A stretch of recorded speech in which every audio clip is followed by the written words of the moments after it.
Kenya lies on the east coast of Africa, bordered on one side by the Indian Ocean.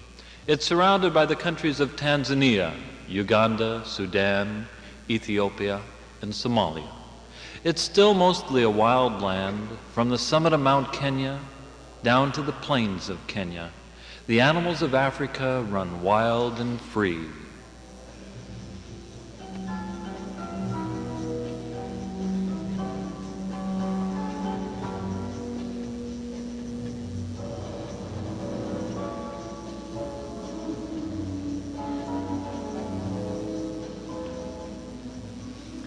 We're all very familiar with many of the animals of Africa, from hyena cubs to elephants. But it's generally the larger animals of Africa that attract our interests, such as a hippopotamus, while some of the other less familiar are just as interesting. How about a millipede? Or another little fellow that's called a dung beetle.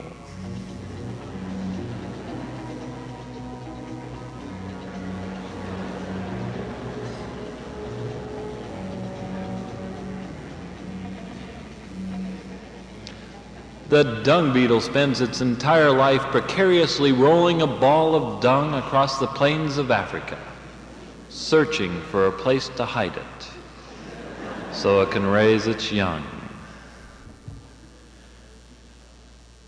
The Great Rift Valley is one of the largest geological features of Africa. It begins up near the Red Sea and runs deep into the heart of Africa.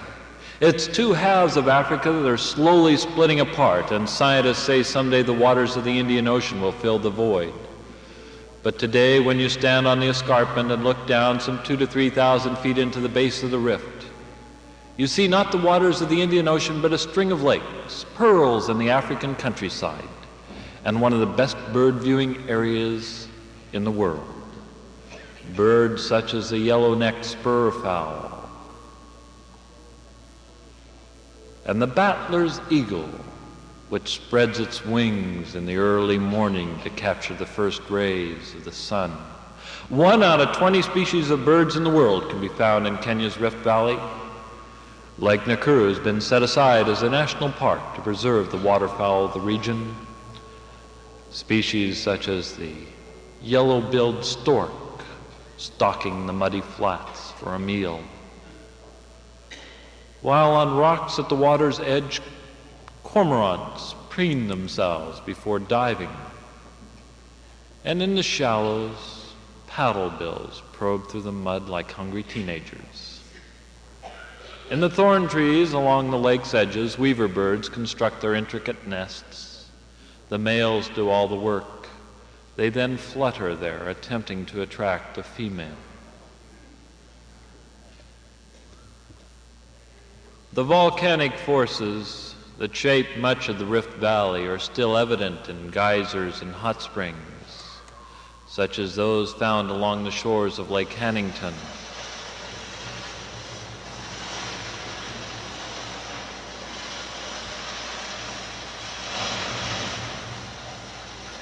These geysers and hot springs feed the alkaline waters of the lake where the greater and lesser flamingo live. They feed on the blue-green algae that flourishes in the lake. Scientists say there are several million flamingos to be found in Kenya's Rift Valley, and sometimes the majority of them will congregate at one lake, a vast ribbon of pink in the African countryside.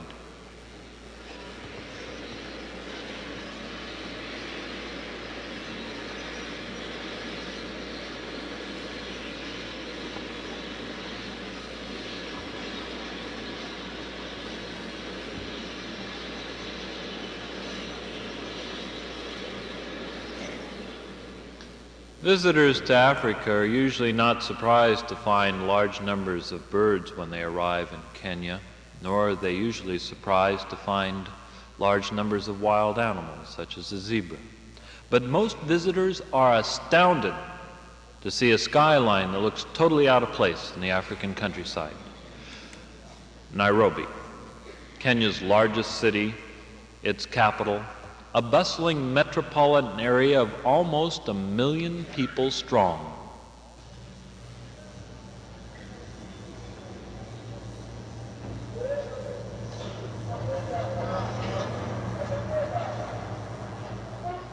Your greatest danger in traveling to Africa is not being eaten by a lion. It's being run over in the traffic of Nairobi.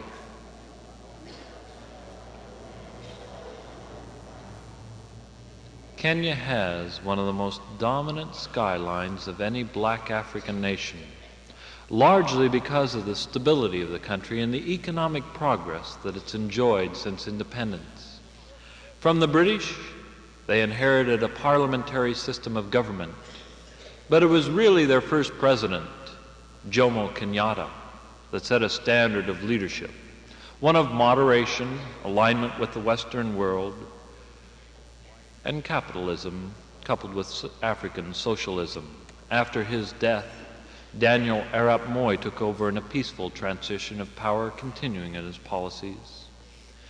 Because of the stability of Kenya, each year from all over the world, hundreds of thousands of visitors come to stay in Kenya's fine lodges and hotels that are as comfortable as any in the United States or Europe. Surrounding many of these great lodges are wonderful gardens. For Kenya's highland region enjoys one of the most equitable climates in the world. There's no true winter as we know it. Both temperate and tropical flowers flourish the year round. Visitors find life in these gardens intriguing. Familiar creatures such as bees and butterflies, along with more exotic ones such as the horned chameleon, with turret-like eyes that work independently of each other and a skin that changes color rapidly to match the background. But as intriguing as life in the gardens is for the visitor, what they've really come to Africa to see are the parks. And located in the central part of Kenya is Mt.Kenya National Park. There is no true jungle in Kenya, but surrounding the base of Mount Kenya is a very densely forested region with its unusual equatorial wildlife and vegetation. It attracts visitors who can take a dirt road to about 10,000 feet on the mountain. If they wish to go any higher than that, they're going to have to walk. And each year, several thousand people walk up Mount Kenya. Only a handful of them will make it to the summit of Mount Kenya at 17,058 feet, for there are many obstacles on the way. And one of the first obstacles that a hiker encounters is a very steep section of trail that's appropriately called the vertical bog, for this part of the trail is covered with anywhere from 3 to 12 inches of very wet, sticky, gooey mud.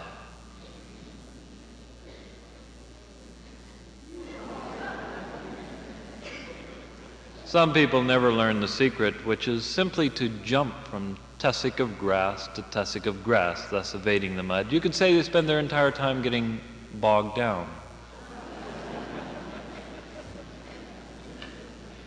Every time you fall down, you can see Mount Kenya glimmering on the horizon. If you're still hiking at noon, you'll probably be caught in a rainstorm, for it rains almost every day on the mountain.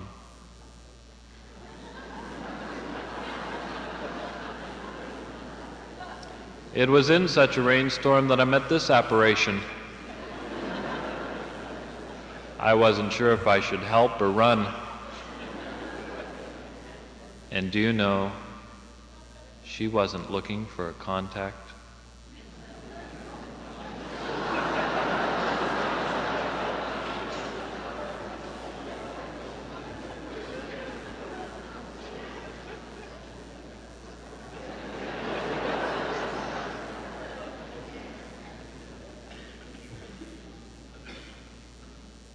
If you survive the vertical bog, at about 13,000 feet, you come into a much drier region where the giant groundsels grow, right underneath the glaciers of Mount Kenya. Mount Kenya is one of the most difficult mountains in the world to climb, for there's no easy way up it. The easiest way requires high technical rock climbing skills. The mountain once soared some 23,000 feet above the African plains. Glacial action and weathering has eroded it until all that remains is the plug of the volcano and some excellent high altitude rock climbing.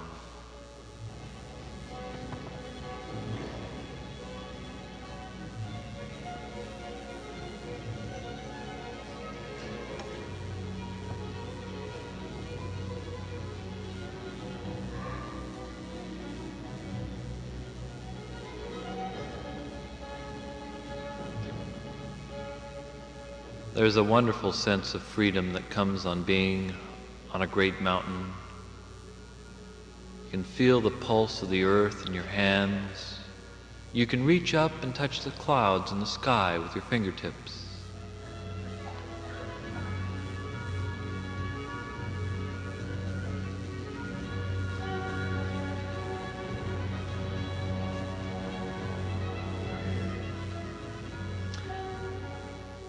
Many people believe that the ropes are used for climbing on. They're actually for protection. As you proceed up the climbing route, you place chalk stones or pitons and cracks in the rocks.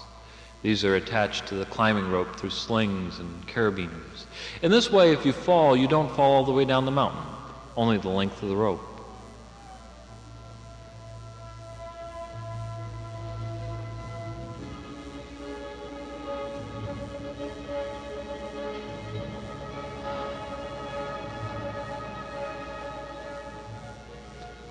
There are other hazards besides falling when climbing Mount Kenya, for the monsoon winds that blow across the Indian Ocean pick up a tremendous amount of moisture.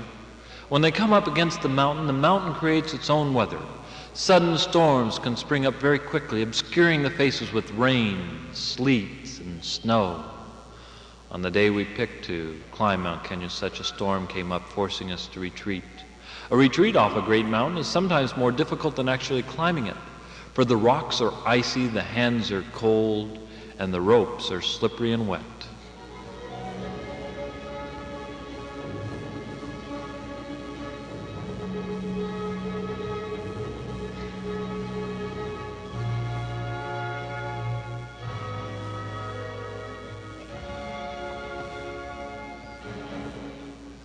Fortunately, we were being led by one of the best mountaineers of Africa, Phil Snyder, a young American who came to Kenya 10 years ago to climb the major mountain peaks of Africa. He was hired by the Kenya National Park Service to teach mountain rescue techniques to the rangers on Mount Kenya. And each year, he and his rangers pluck people off of the sheer vertical faces of Mount Kenya and lower them to safety. Because of the isolated position of the mountain and the need for medical attention, one of the most important elements in any rescue operation is speed. Phil and the rangers are constantly practicing their skills so they can get an injured person to a hospital as quickly as possible. You've all no doubt heard about the Lone Ranger to the rescue. Well, how about a whole bunch of mountain rangers to the rescue?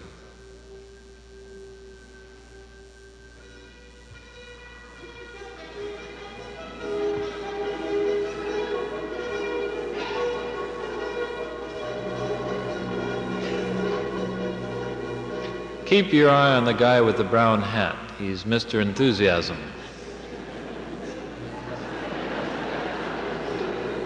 Here he goes again, and this time it's going to be head first.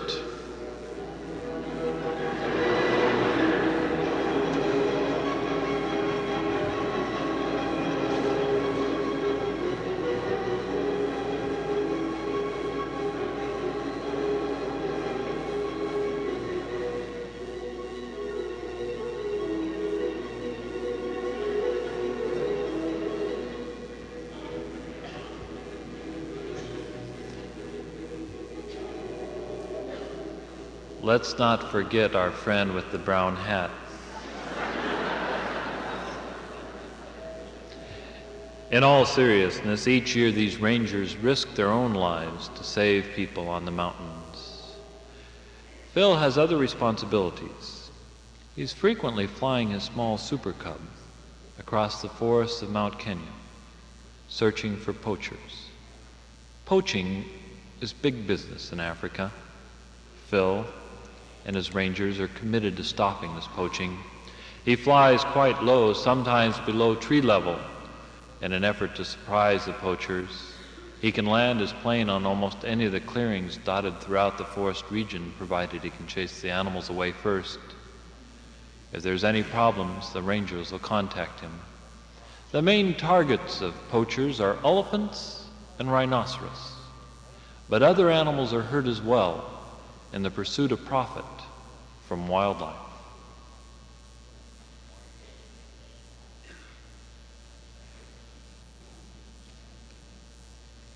The Kenya government is making a determined effort to halt the poaching, largely because of revenues that come from tourists who stay in lodges such as the Ark in the middle of the Aberdares. From extremely comfortable surroundings, from the dining room, their bedroom, or the balcony, the visitor can observe the animals of Africa in their native environment. And one of the features that I enjoy the most about these lodges is that you can learn a little bit about the behavior of the animals. For instance, the elephant commonly eats soil in certain areas. In this way, it adds salts and minerals to its diet. Knowing this, many of the lodges put out salt to attract the animals. Elephants are very sociable animals, and they make a wide variety of sounds, from rumblings of the stomach to trumpeting.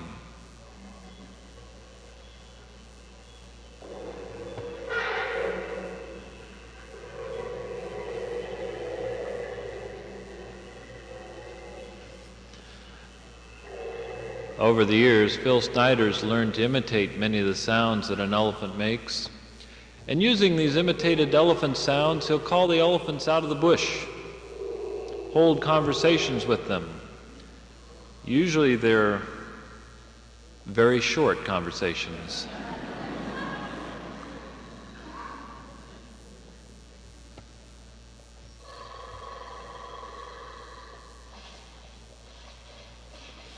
Since an adult male elephant can weigh anywhere from 3 to 4 tons, it was always my hope Phil wouldn't say anything wrong to one of these elephants.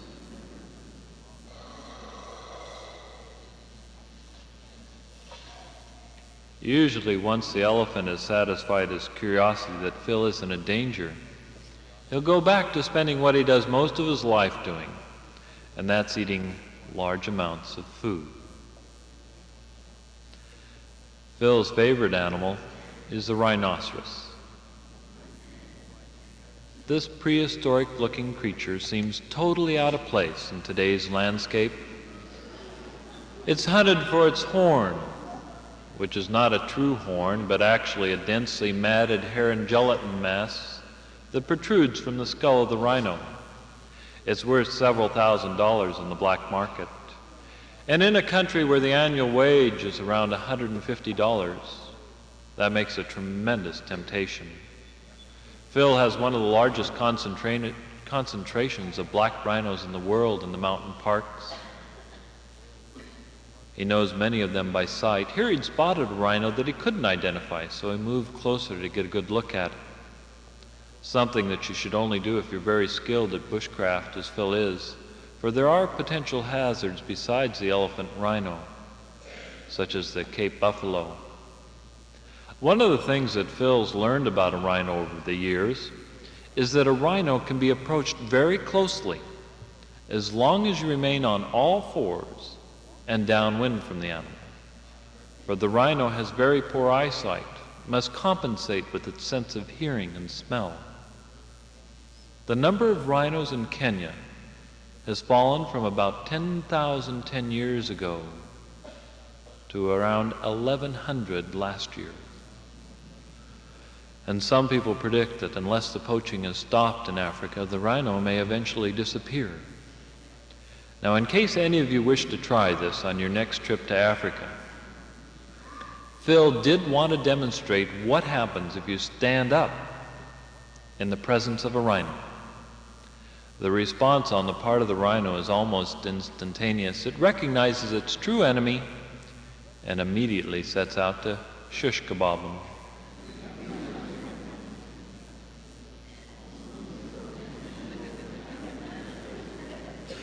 It took me a day to dig myself out from underneath the Land Rover, and another day to focus my eyes properly.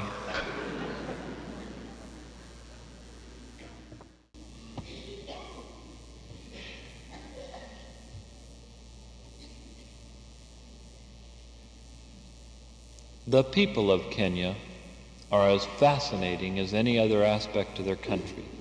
There are over 40 different tribal groups in Kenya, each tribe having its own language, clothing, food, distinct way of life. But despite this tremendous cultural diversity, in just a few years since independence, some 20 years, these people have formed a new nationality, the Kenyan people.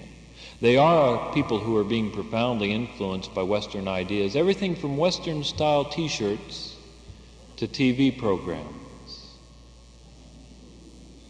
Kenyans want to develop their country. They want to make it a better place for themselves and their children. They're willing to work hard for those goals. But at the same time, they also want to hold on to many of their African traditions. And one of the most important traditions in Africa is its music.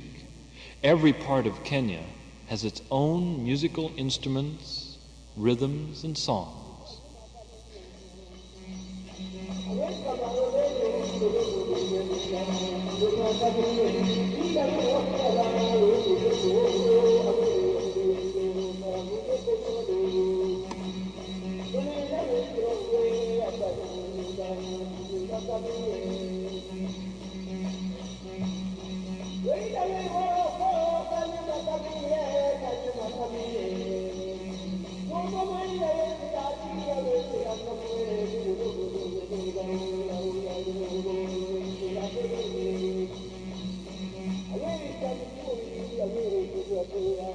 One of the most important musical instruments in Kenya is the drum.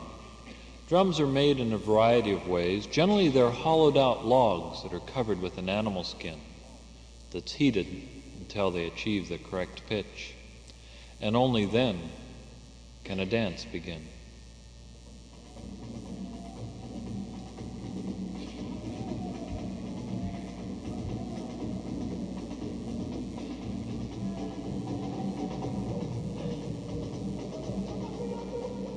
Dances are much more than social activities in Kenya. They're a chance to reaffirm tribal traditions and pass them on to the next generation.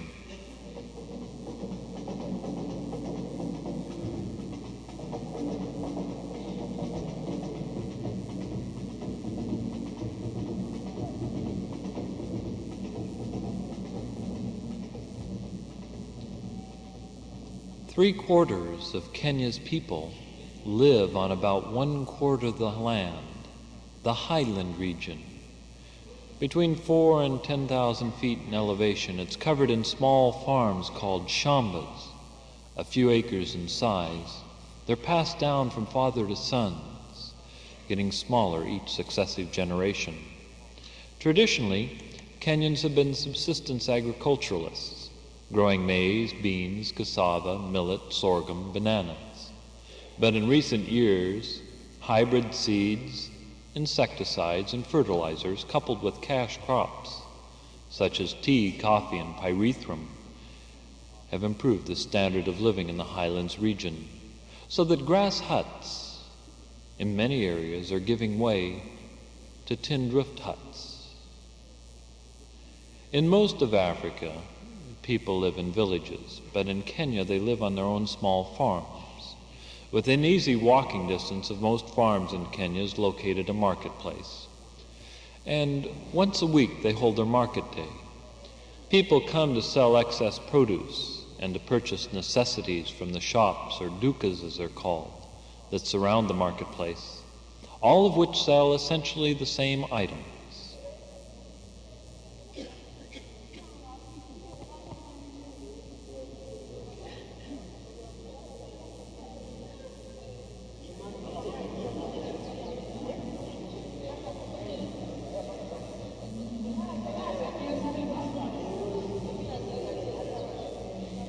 Kenyans are very good farmers, and they use the rich volcanic soils of the highland region to their advantage. They grow many of the crops that we're familiar with, and some that we're less familiar with. There are other sources of nutrition in Kenya besides agriculture, for Kenya has a number of large lakes, such as Lake Victoria, one of the largest freshwater lakes in the world. The Luo people that live along the shores of the lake bring in large catches of Nile perch and tilapia. These are dried in the sun and then sold throughout the central part of Africa. In contrast to much of Africa, the people that live in Kenya, particularly those that live in the highlands region, lead a relatively healthy and wealthy lifestyle. But it's still not an easy lifestyle, particularly for the woman. For a woman's life in Africa is extremely difficult. She has many duties and responsibilities, among them providing the firewood for the family, taking care of the children, and each day carrying enough water to be used by the family. This often means a walk of anywhere from 2 to 16 miles, water that's collected from communal springs, watering holes, lakes, and streams.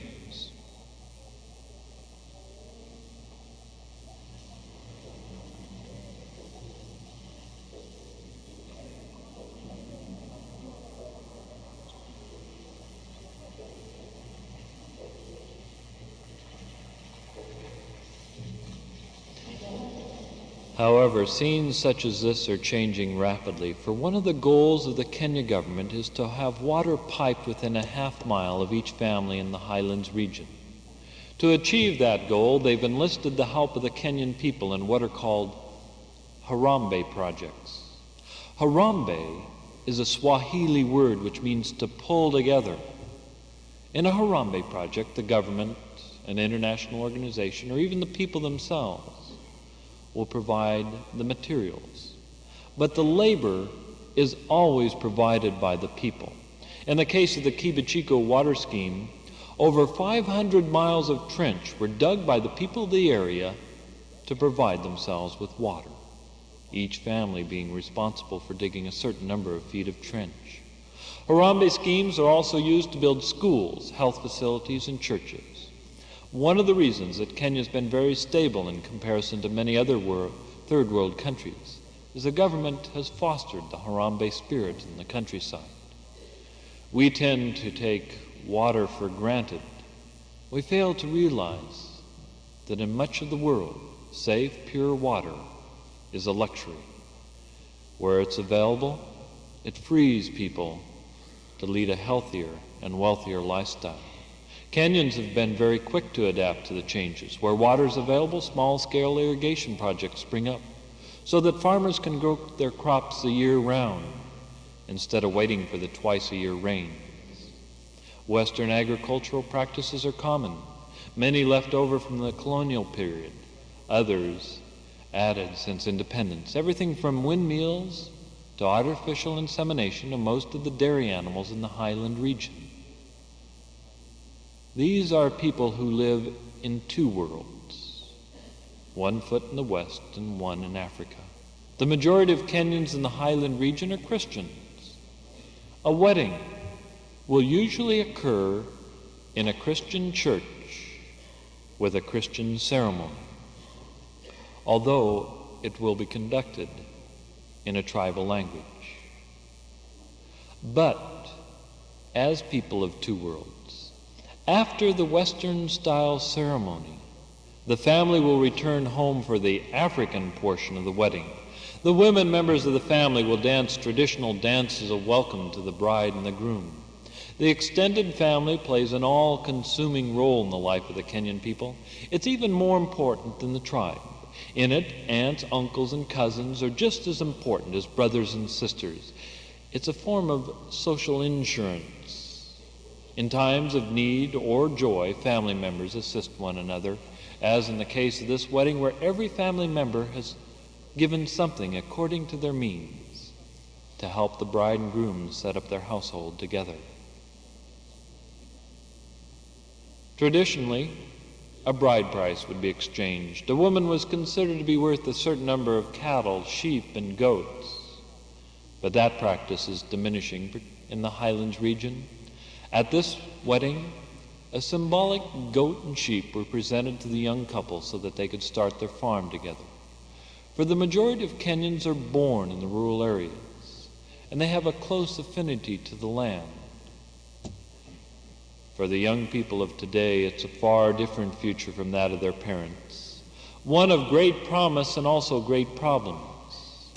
Parents will sacrifice tremendous amounts to put their children through school, for education is seen as the primary means of developing the country, both individually and nationally. To give you an example of the importance placed in education, each child in primary school is given free milk, ultra-heat-treated milk that can last for months without refrigeration. In a country of around 15.5 million people, of which 50% are under the age of 16, this is a tremendous investment of limited resources in the future. Frequently, there are not enough government schools to go around, so parents, in their zeal for education, will build their own schools, Harambe schools, physically inadequate, dirt floors, no glass in the windows, not enough books, benches, or teachers. But you won't find any discipline problems in these schools, for these students are eager to learn, and these barefooted scholars will go on to become the doctors, the lawyers, and scientists of the new Kenya. For Kenya's educational institutions include a fine university with schools of engineering, architecture, law, and computer science. Kenya is catching up with the rest of the world rapidly. It's connected by satellite space stations to the United States and Europe. They receive television live, and while I was over there, their favorite TV program was Dallas. Oil refineries and cement factories are part of today's African landscape. For international corporations have found Kenya's free enterprise system of economics a very suitable place to invest their money. Coca-Cola and Pepsi-Cola are battling it out for the sweet tooth of the Kenyan people. And right behind them are coming the toothpaste people. There are over 3,000 Americans living and working in Kenya. Right alongside them, a growing group of Kenyans that live lifestyles very similar to yours and mine. Kenyans that are conversant in international business practices. Kenyans that are knowledgeable about international affairs and as interested in fashion as any other people in the world. And in Nairobi, they can purchase almost all the amenities you might expect to find in an American city, most of which are produced in Kenya, everything from underarm deodorants to shoes. But there are problems associated with the rapid development of Kenya, and they're not just the problems of fitting on high-heeled shoes. For despite Kenya's remarkable economic growth, it has not kept pace with the growth of its population, for Kenya has the dubious distinction of having one of the fastest growing populations in the world. There are not only not enough jobs for the people, but there's not enough land to feed them all. The highland region is very small. It's already used intensely by small-scale farmers, and that which isn't used for small-scale agriculture is used in large tea and coffee estates. These bring in Kenya's second and third largest sources of foreign exchange. These estates are not likely to be broken up for increased food production. So what is happening to the exploding population of Kenya? Well, with very little room in the highlands region, they're leaving it. And they're moving out into the more marginal parts of the country. And as they do so, there's a growing conflict between man and animal, because the drylands and marginal areas of the country have been the traditional sanctuary of many of the animals of Africa. Some of them, such as the elephant, require large areas in which to roam and feed. When elephant populations are compressed into smaller and smaller areas, they destroy their habitat. Elephants require 300 to 400 pounds of food a day. Thorn trees with thorns that are 2 inches long and can puncture tires on vehicles do not provide adequate nutrition.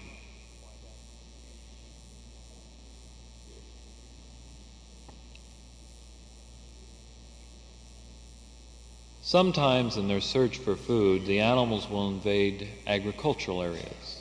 And when they do so, the national parks is called in to separate man and animal.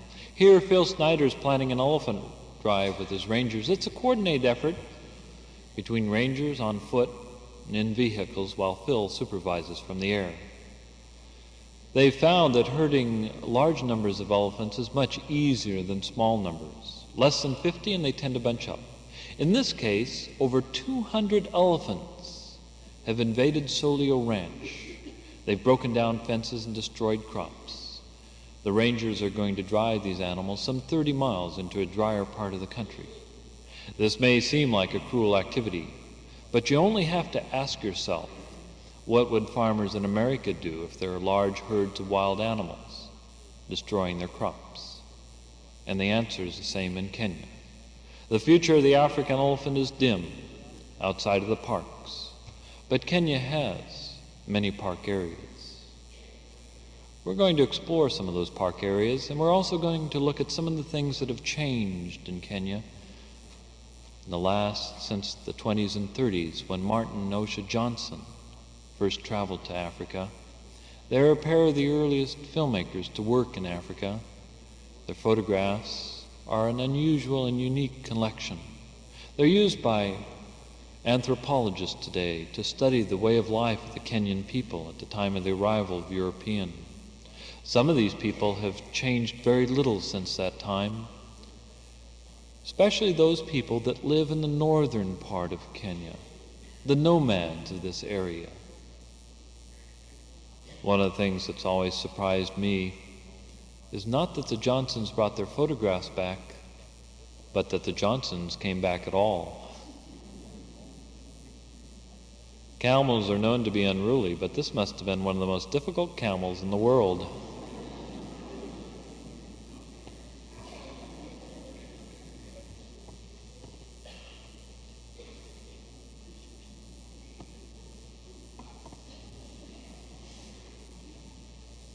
I'd like to report that camels today can be just as obnoxious. You notice the camel has no teeth on his upper jaw. Don't ever let a camel get a hold of you. He'll gum you to death. We were using camels to retrace one of the trips the Johnsons took during the 20s and 30s. We were going to walk from Lake Paradise on Mount Marsabit about 100 miles across the Chelby Desert to Lake Rudolph, also called Lake Turkana. The northern deserts of Kenya are not like the Sahara. Rather, they're a land of mud flats, short grass, thorn trees, and scrub brush, with very little rainfall. The home of many of the nomadic tribes of Kenya, the Gabra, the Rendili, Samburu, the Turkana, the Somali people who live in close harmony with the animals that they herd about this region in search of water and food. As we moved through their land, we adapted many of their practices. We began in the early morning with a simple breakfast of tea and gruel. At first light, we'd pack up our camping equipment, while Larakwa, the chief of the Rendili people and our guide through his area, was packing the camels. Using methods that are unchanged for generations, perhaps centuries, just 4 sticks lashed to the back of a camel. On it, this framework, were all of our food and supplies and water. We began walking in the early morning simply because by 1 or 2 o'clock it would be too hot to walk, 105 or more in the shade. Camels are ideal beasts of burden in the desert, not because they carry water in their humps, as some people might believe, but because of a very efficient nostril system. There's 100 times more volume in a camel nose than a human nose. It prevents any moisture from the animal's lungs reaching the atmosphere. We couldn't do that, so we walked from water hole to water hole. Without these water holes, neither man nor animal could survive well in the desert. Some of the water holes would see vast herds of goats and sheep, cattle and camels, brought by their nomadic owners. Perhaps the least influenced by Western influence of any of the tribes in Kenya. Here they continue to cling to their traditional lifestyles. In their tribe, each member of the tribe has distinct responsibilities according to their age and their sex. The young men are responsible for protecting the tribe and herding the larger animals. The children take care of the goats and the sheep. The women are responsible for providing the food and caring for the children. These people, in some respects, live very close to a Stone Age existence. But you must remember, it's only through their intelligence and their knowledge of the area that they survive in a land in which you and I would have a tremendous difficulty surviving in. Their main source of nutrition is from their herds. Animals are slaughtered for weddings, feasts, and in times of drought. But in general, they're too valuable to be eaten. Instead, they're melted.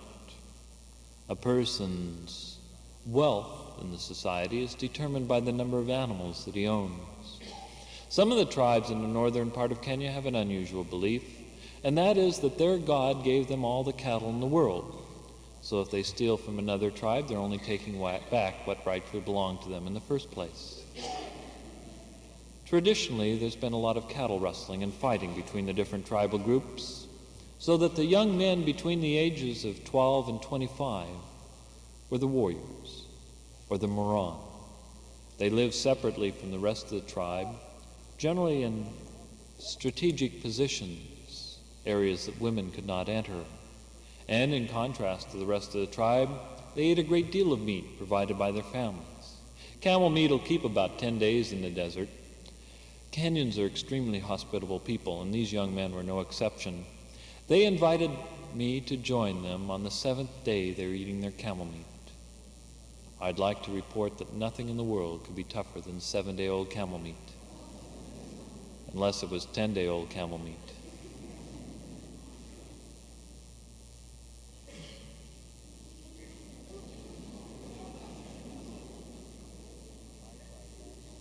I tried that and almost lost my nose.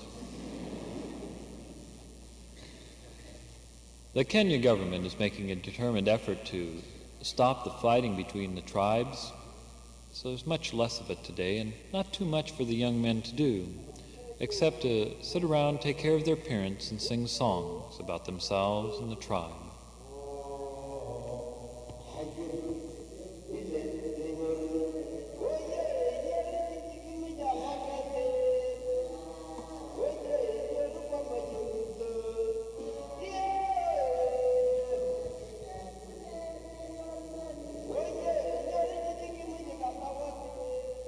Just like teenagers anywhere in the world, how they look is important to them. They'll spend hours braiding their hair in very tight braids, then covering it with an animal fat and a red coloring called ochre. They'll also elongate their earlobes. As young men, they start by putting small pieces of wood in their earlobes. As they get older, they increase the size the wood pieces until at this age they have pieces of ivory and bone in their ears. This may look very strange to us, but you must remember that every culture in the world has its own concept of what is beautiful and what is fashionable. These young men are today growing up in a land that's dry and harsh. But it wasn't always this way, for at one time the northern deserts of Kenya were covered with tall forests, giant ferns, and bubbling brooks, especially along the shores of Lake Turkana, the 150-mile-long Jade Sea in the desert.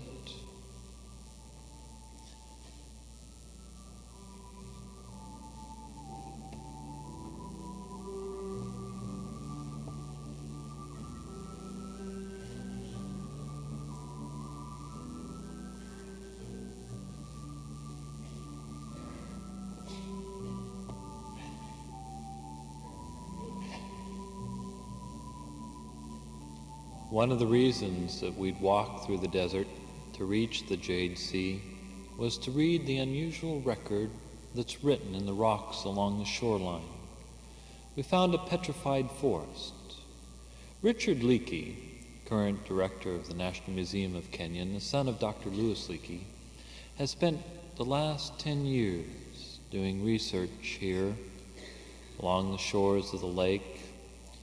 In addition to fossilized trees, he and his associates have discovered a unique collection of fossils, plants, animals, shells, but also bones, tools, and skulls that he believed belonged to the oldest ancestors of man. They've been dated back several million years.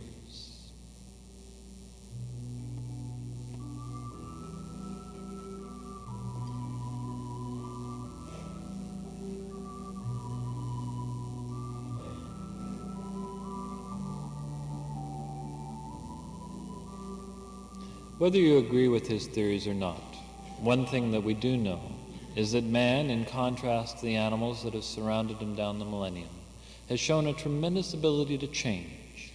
And in the northern deserts of Kenya, where water is gold, the people are continuing to change. For here there are a few rivers that flow through the desert the year round, such as the Turkwell. And on the banks of the Turkwell River, the people are cutting down the trees. These are nomads that have traded in their spears for agricultural implements. And after they clear the land, the government is coming with large earth-moving equipment to flatten and level the ground. In these irrigation projects, the people that clear the land own the land. And under the influence of water, the northern deserts of Kenya are turning green once again. For these people, it's a dream come true. No longer do they have to fear the periodic droughts that sweep across their country. The Johnsons would probably not be too surprised at these changes, for the Johnsons predicted the change would come to Africa. When they arrived in Kenya in the 20s and 30s, it was an undeveloped land. They had to build their own roads. They found great herds of animals from border to border. They documented these animals with their photography. And they predicted that within their lifetime, these animals would disappear, for they felt that the animals in development were incompatible. But they were wrong. For the Johnsons failed to anticipate the development of the parks or conservation ethic in Kenya. And today, over 6% of Kenya's land area is covered by national parks, including most of the major ecological units of the country, so that you can go to Kenya and stand in almost the same spot that the Johnsons stood and see as many animals as the Johnsons saw. And you can sit there on the African plains and listen to them.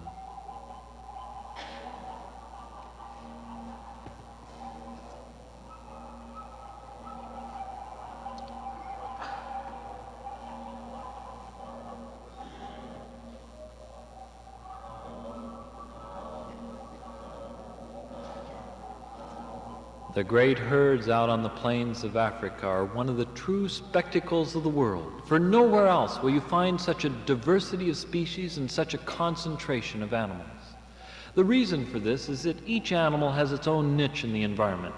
Unlike domestic animals that eat everything in sight, wild animals are very selective eaters. An example, the ostrich. It only eats certain seeds and certain flowers at certain times of the year. In this way, it does not directly compete with other animals that share the same space. Another example of the non-competitiveness is a giraffe. It feeds 16 feet up in the air. Who else would want to eat that high? They'd probably get indigestion. The range of animals in Africa is phenomenal, from the lofty giraffe down to one of the most beautiful of the antelope family, the impala, to a whimsical-looking creature that runs across the plains with its tail held high, the warthog. When we think of Africa, we usually think of cats, Kenya still has large numbers of cats in its national parks, lions and cheetah.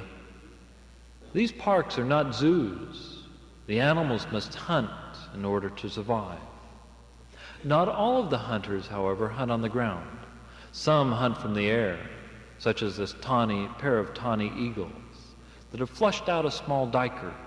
That little antelope weighs more than the combined weights of the two birds.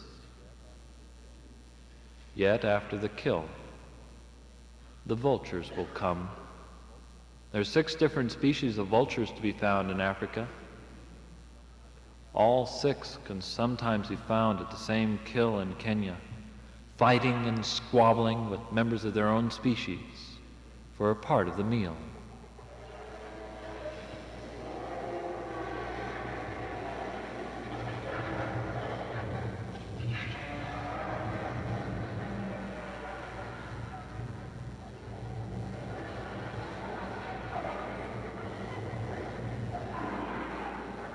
Vultures at a kill have always reminded me of a Sunday football game. People ask me if it isn't dangerous to camp in Africa with so many large animals around, such as the elephant. Not really. Generally, the animals are more curious than anything else. As long as you respect their right of way. I worry a great deal more about the little creatures of Africa than the big ones. The siafu and army ants could always find my camp.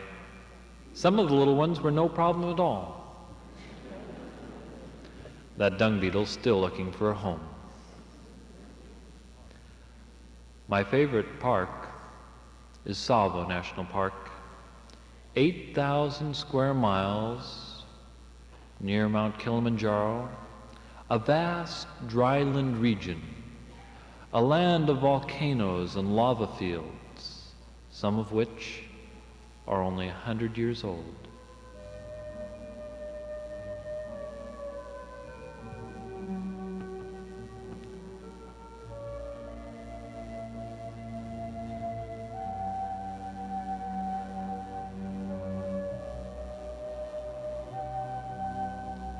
We were flying into Tsavo to explore an unusual river, a river that flows underground for most of its distance, coming to the surface at only one spot, Mzima Springs.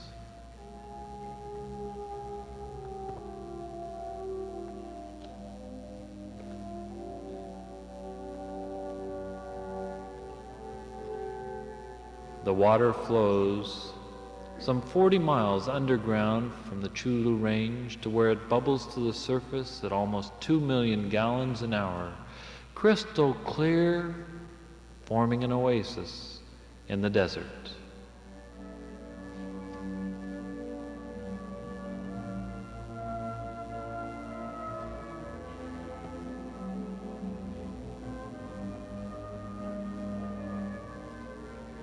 The water flows through a series of ponds and pools for about 1.5 miles until it disappears into the lava fields forever. One of our goals in coming to Mzima Springs was to search for the origin of the springs. One theory, a wild one at that, holds that the water may flow through underground lava tubes. We entered a number of these lava tubes. They're formed when the hot molten lava hardens on the outside and the soft inner core continues to flow out, leaving a hollow tube.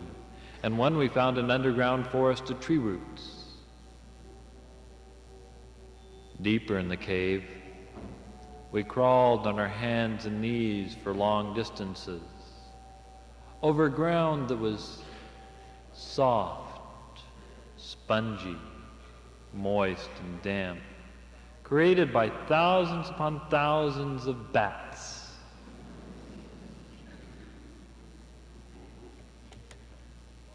Deeper in the cave, our lights got very dim. In fact, eventually they went out. Fortunately, we found a crack in the lava field. This was the way that the bats got out, and with the help of a small incentive, we managed to get out as well.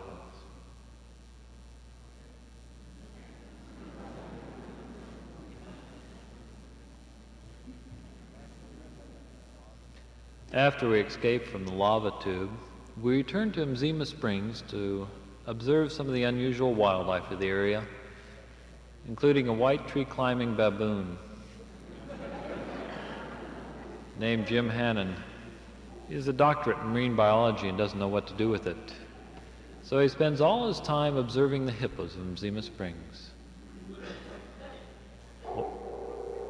One of the more common residents of the springs.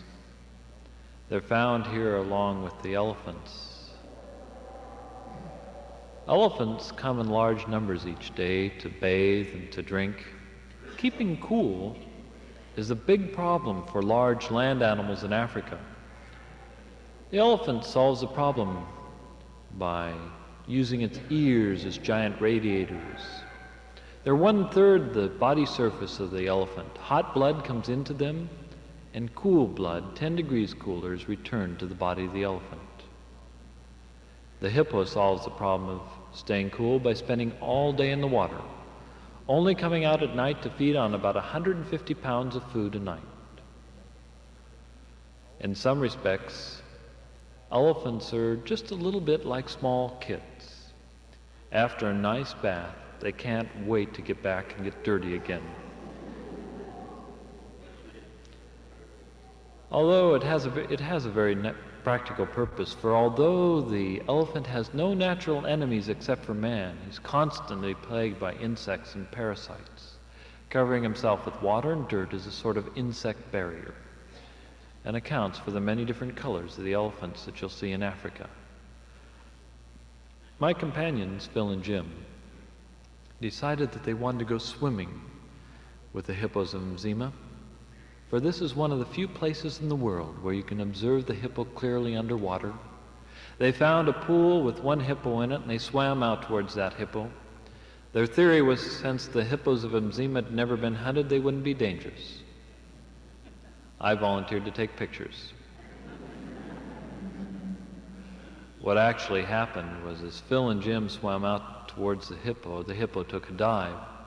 For hippos can stay down for about 3-4 minutes at a time. Phil and Jim swam around on the surface for a while, and then they decided to dive down and look for the hippo. Down they went, up came the hippo. The hippo went down, Phil and Jim came up. This happened a bunch of times until that hippo became 3. When Phil and Jim realized that they were surrounded by hippos, they very wisely retreated.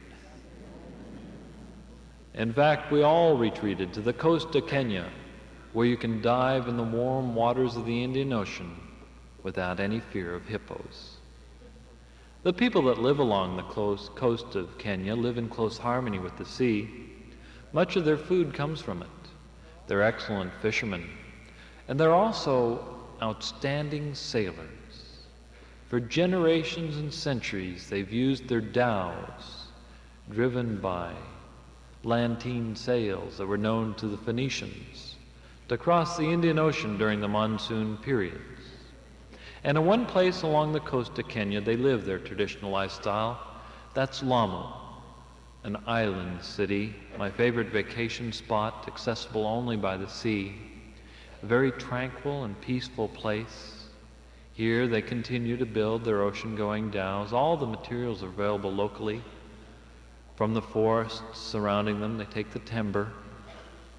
From the sisal plantations, they get the fiber for their ropes. And from the cotton, the caulking that they use to caulk the boats.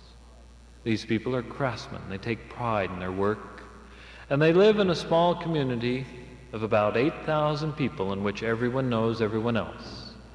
It would be hard not to, for the main street is only an arm span wide and filled with the cries of children.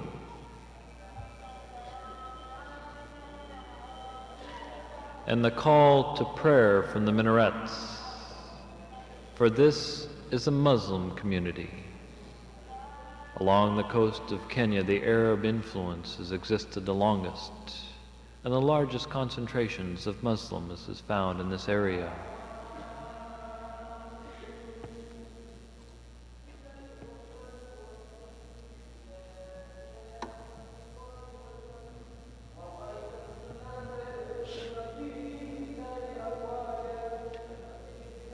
In the traditional society along the coast of Kenya amongst the Swahili people, the women outside of the home wear black buibuis and cover their faces with veils. Inside the home, they take off the buibui and reveal the colorful conga they wear underneath. An important part of the coastal diet is the coconut. It's used in many different ways. Generally, the coconut meat will be scraped out of the shell of the coconut. Traditionally, dairy cattle did not survive well on the coast of Kenya. So they take the coconut meat, place it in straw containers, pour hot water over it, then they'd squeeze it, knead it, until they produced milk, coconut milk, for use in their recipes that combined the flavor and spices of the Indian Ocean area and the Arabian Peninsula.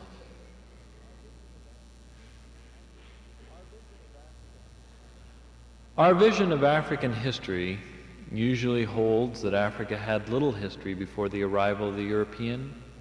That's not really true. It's actually had a long and interesting history, a complicated one. For instance, Lamu. Linda Donnelly, a young American, is taking a degree in ethnoarchaeology from Cambridge, has dug down some 500 years into the past of Lamu. And what she's found is 500 years ago, the people of Lamu lived essentially the same lifestyle that they do today, except that 500 years ago, Lamu was already a very old city, that it had very specialized forms of written poetry for centuries, a city that traded as far away as the Mediterranean, India, and even China. And it was only one of many cities along the coast of Kenya, cities that are silent today, for only 2 of those cities remain. The rest are in ruins, only the chatter of the monkeys overlooking the mosques, palaces, and boulevards breaking the stillness. Of the 2 cities that remain, we visited one, Lamu, a city that looks to the past. The other is Mombasa, a city that looks to the future. For Mombasa is Kenya's 2nd largest city. Over the minarets of Old Town, office buildings now spire. The streets are filled with cars and buses and trucks. People pouring in by the thousands each year. And instead of dhows unloading in the harbor, today it's container ships and ocean-going liners. Because of the importance of this harbor, there's always been a naval force here. Before the British, the Portuguese had an interest. In the 1700s, they built Fort Jesus. Still stands today at the entrance to the old harbor. In 1697, a Portuguese ship sailed into the harbor to relieve the besieged garrison in Fort Jesus. It was sunk right underneath the walls of Fort Jesus by a round of fire from the Omani Arabs on the opposite shoreline. Today, Fort Jesus is once again under siege, but this time by school children. For now, it's part of the National Museum System of Kenya. In 1970, I worked for the museum excavating that 17th century galleon. Many of the artifacts that we brought up are today on display in Fort Jesus. The sinking of a ship is very important to archaeologists because it represents a moment in history that was frozen forever. Using it, they can date activities on the land before and after the sinking of the ship. One of my goals in returning to Kenya was to observe the progress of the excavation. With Conway Plow, one of the original discoverers of the ship, we took a drift dive. Off the tip of Mombasa Island, we followed the tides into the old harbor over the coral reefs of the Indian Ocean.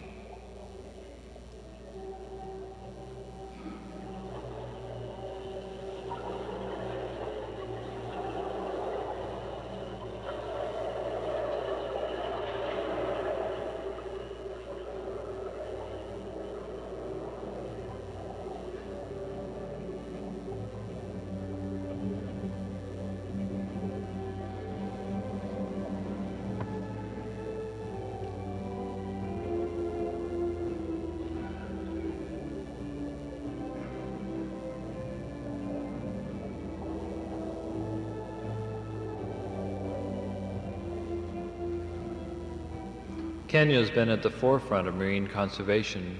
It has 3 underwater parks to preserve species such as the hawksbill turtle and over 1,000 species of coral fish, from the Promacanthus and false Moorish idol to the squirrelfish hiding in the coral formations to one of the most beautiful of the Indo-Pacific region fish, beautiful but poisonous, the lion or turkey fish. Spines on its back are filled with venom. A diver has to be somewhat careful, for some of the species are very adept at camouflaging themselves. Find the dogfish.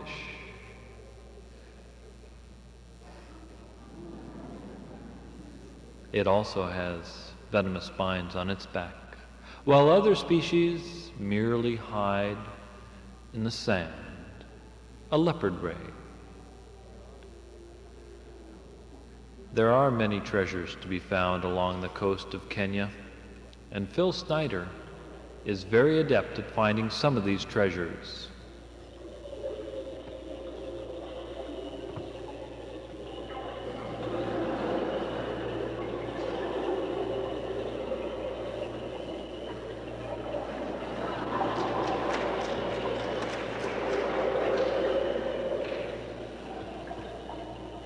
The real treasure we'd come to find, however, was the Santo Antonio di Tana. In 50 feet of water, it was very dim and very murky. We passed over some of the grids that were used for photographing the ship. A sunken ship is not like a real ship. It's more like a house of cards that's fallen down upon itself. All that remained were some of the giant timbers of the keel protruding from the mud, slowly being eaten away by the torpedo worm and other marine growth. Diving on the Santo Antonio di Tana was not only an opportunity to touch the past, but also to explore a wilderness, an underwater wilderness. There's another wilderness area I'd like to take you to right now. It's a much drier one, out onto the Great Plains of Africa, where in the very early morning, a lioness was watching an unusual activity.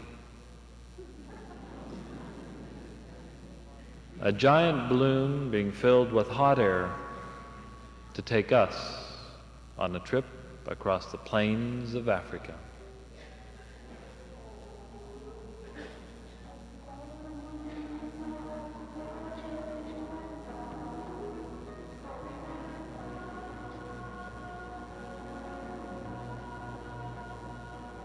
We took off in the very early morning, for at that time the winds were gentle and calm. Later on, the hot African sun would create winds and make ballooning very dangerous. When we first took off, we could hear very little because of the roar of the gas jets in our ears, filling the balloon with hot air for our journey.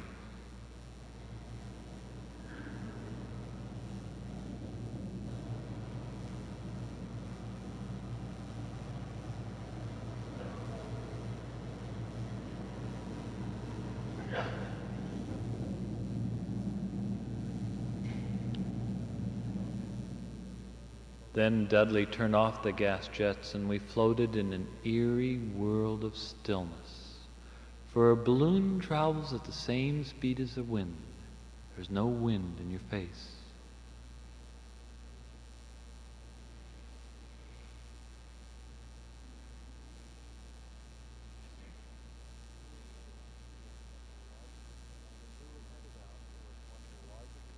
We were headed out towards one of the largest ecological units in Africa, the Serengeti Plains. Most of the Serengeti is located in Tanzania, but the northern part of it comes up into Kenya, an area that's called the Masai Mara. During the months of July, August, and September in most years, while the rest of the Serengeti is parched and lifeless, the northern part in Kenya is covered with thick grass and an abundance of water. It's at this time that many of the animals migrate to this area. One of the champion migrators is the wildebeest, also called the gnu, an ungainly-looking creature said to have been put together with all the bits and pieces left over from the other animals. Here the males establish territories which they defend against the advances of other males. In ritual battles in which there's no actual harm done to the fighting animals. After breeding, the animals will leave the area and travel southward.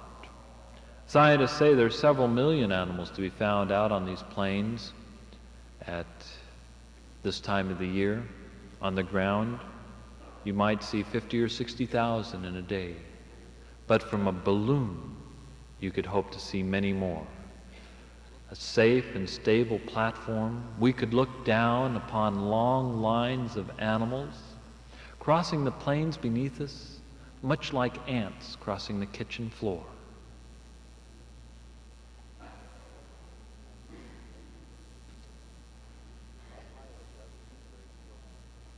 Our pilot, Dudley, was very skillful.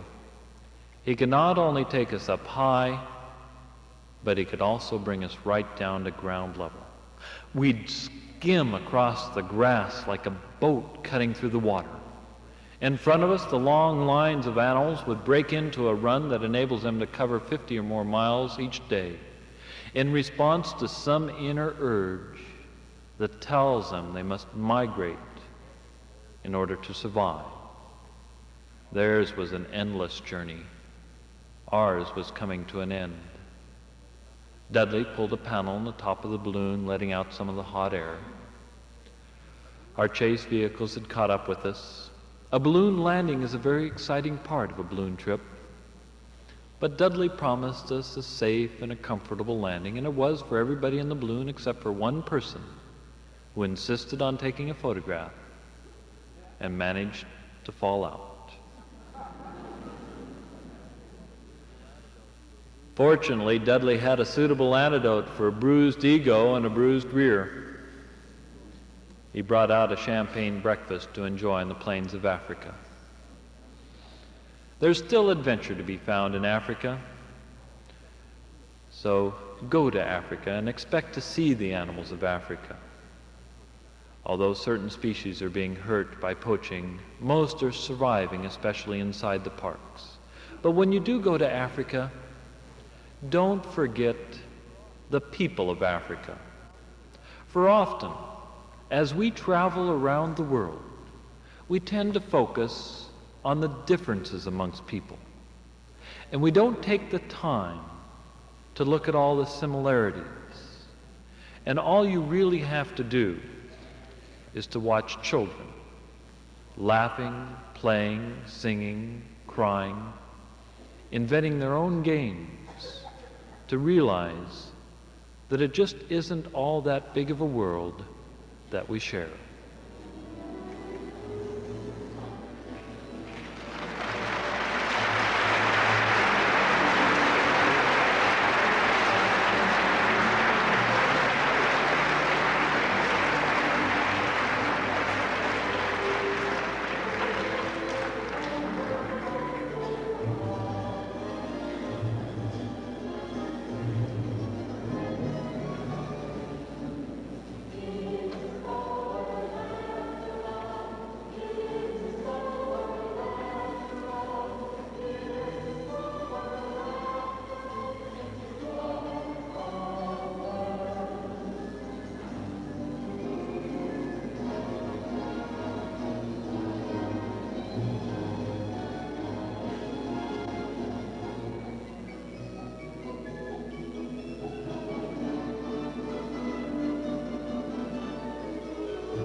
Thank you all very much for traveling to Africa, and have a safe journey home this afternoon.